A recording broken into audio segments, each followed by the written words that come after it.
大家好，我是小美，今天给大家分享简单的酱油炒饭。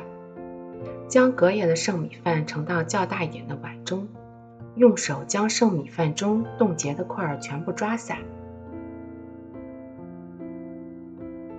没有明显的颗粒就可以了。超市买回来的速食锦，装入碗中备用。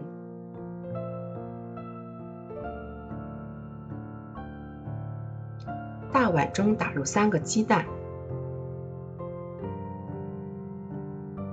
将鸡蛋全部搅散备用。再来准备3勺老抽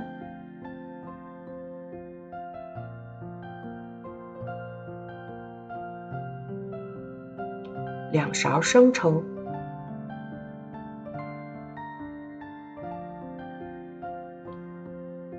锅中倒油，油温烧热后倒入鸡蛋液，将蛋液迅速打散成小块，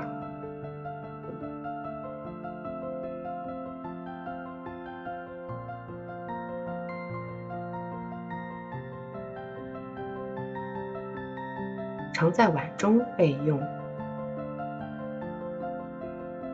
锅中再加入食用油，倒入速食锦，翻炒2分钟，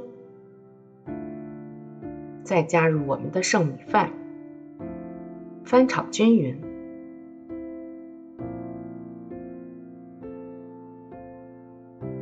然后顺着锅边加入1勺老抽，再顺着锅边加入少许的食用油，继续翻炒1分钟，使米饭上色。如果觉得米饭颜色比较浅，还可以再加入1勺老抽，继续翻炒1分钟，直到炒到你需要的颜色就可以了。然后再顺着锅边加入少许的食用油，最后再加入生抽提味，继续翻炒均匀。再把我们做好的鸡蛋碎也加进来，翻炒后就可以关火了。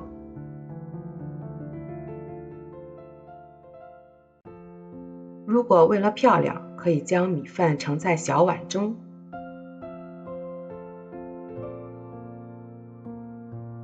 然后用勺子用力压一压，上面再扣一个盘子，再把盘子倒扣过来就可以了。一碗香喷喷的酱油炒饭就做好了。当然你也可以直接盛出来，酱油是咸的，所以在这里我们没有放盐。蔬菜简单的煸炒，还会有点脆脆的感觉。我们在炒米饭的过程中多次添加了食用油，使米饭增加了香味，这样炒出来的米饭才会粒粒分明，并且不会粘连锅底。这是我们酱油炒饭的小技巧，这样炒出来非常的好吃。如果你喜欢，也来试试吧。我是小美，喜欢我的视频就关注小美食轩吧，谢谢支持。